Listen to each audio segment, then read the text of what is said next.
Hello, so we are going to study about collective bargaining and negotiation. First of all, क्या होती है collective bargaining? Collective bargaining is procedure by which the terms and conditions of workers are regulated by agreement of their bargaining agents and employers. Sydney and Patrick Webb were the first to use the term collective bargaining in 1897. तो ये एक MCQ बन जाएगा. Collective bargaining ऐसी procedure है जिससे terms and conditions जो है वर्कर्स की उनको रेगुलेट किया जाता है. जो वर्कर्स होते हैं ये जैसे कि ये वर्कर है और ये एम्प्लॉय है particular.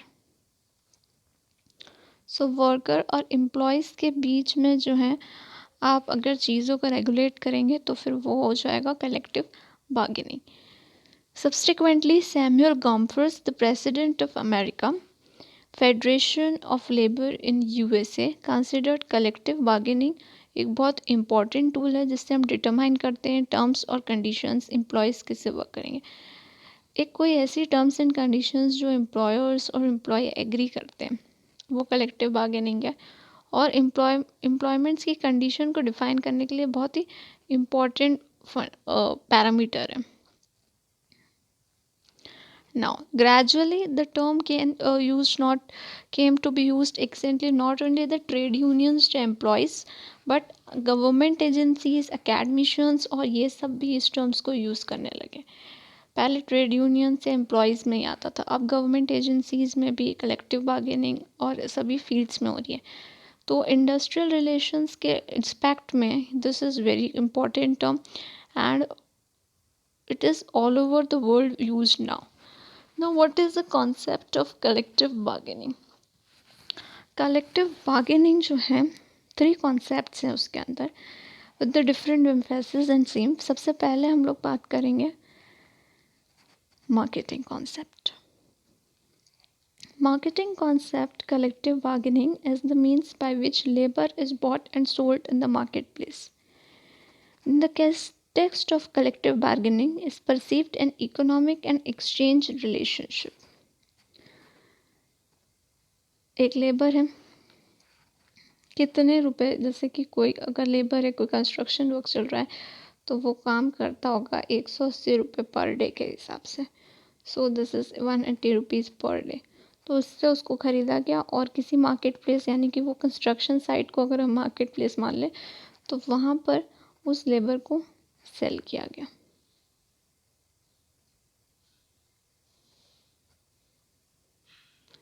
So this is 2 things what you got to know. Next is industrial relations and legislations. This concept focuses on the substantive content of collective agreement on ये इंडस्ट्रियल रिलेशंस एंड लेजिस्लेशंस के अंदर ही हम लोग पढ़ रहे थे marketing concept. उसी में हम लोग पढ़ रहे. This concept focus on substantive content of collective agreement on the pay of hours of work. पे ऑफ आवर्स ऑफ वर्क मतलब मार्केटिंग हर चीज़ की मार्केटिंग के हर चीज़ को देखा जाता है कि आपको 2 आवर्स के 200 रुपये मिलेंगे. फ्रिंज बेनिफिट्स मतलब जो अदर बेनिफिट्स होते हैं जैसे कि ट्रैवलिंग एक्सपेंस हो गया आपका जो भी अगर पेट्रोल का खर्चा हुआ या ये रेंट एंड अकोमोडेशन साथ में. So these are all the fringe benefits what you can get upon fringe. जो भी एम्प्लॉयर्स और ट्रेड यूनियंस के representatives on the behalf of the members. एक जो ट्रेड यूनियन का हेड होता है ये जैसे हेड है वो जो है वो एम्प्लॉयर से बात करके आ जाता है जो भी पर्टिकुलर इतने सारे लोग हैं उनके बिहाफ पे. Next is government concept. Government concept collective bargaining को ऑन द अदर हैंड एक ऐसे इंस्टीट्यूशन को रिगार्ड करता है जिसका कॉन्स्टिट्यूशनल यूनियन रिप्रेजेंटेटिव है. कॉन्स्टिट्यूशनली अबाइंडेड एक यूनियन रिप्रेजेंटेटिव है. कलेक्टिव बार्गेनिंग एक पॉलिटिकल और पावर रिलेशनशिप के हिसाब से दी जाती है. जैसे कि फॉर एग्जांपल अभी जो है वो बीजेपी गवर्नमेंट है. सो बीजेपी के हिसाब से उनकी ट्रेड यूनियन कॉन्स्टिट्यूशनल जो भी रिप्रेजेंटेटिव होगा वो होगा.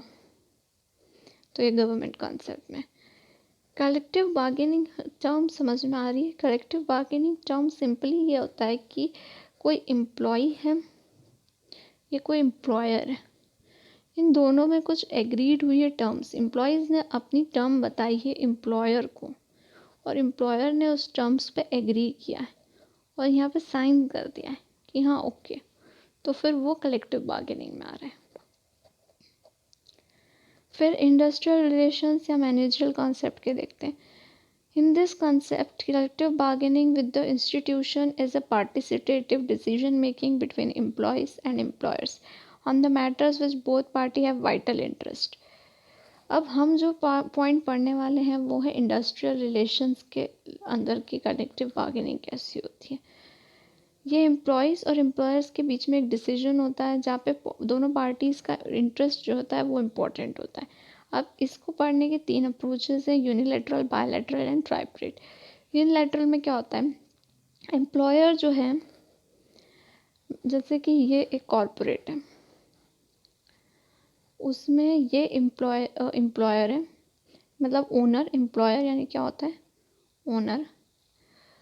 ये ओनर ने सारी रूल्स, सारे रेगुलेशंस लिख दिए हैं कि अब ये चलेंगे, you need to follow this rules and regulations. So what is this? This is individual bargaining or individual or unilateral bargaining, where only employer alone decides all the terms and conditions. Next is bilateral. Bilateral में employer और worker, जैसे ये employer है और ये worker है, so they are negotiating with each other.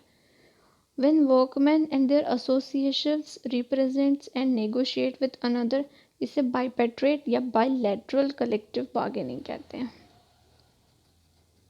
ट्राइपेट्रेट मतलब इसमें 2 मेन पार्टीज होती हैं और थर्ड पार्टी जो है वो सेटलमेंट इंटरफेरेंस कराती है। जैसे कि ये एम्प्लॉयर्स हैं, दिस इज एम्प्लॉयर, एंड इसके बीच में एक पार्टी है जो ये सेटलमेंट करा रही है, सो दिस इज ट्राइपेट्रेट।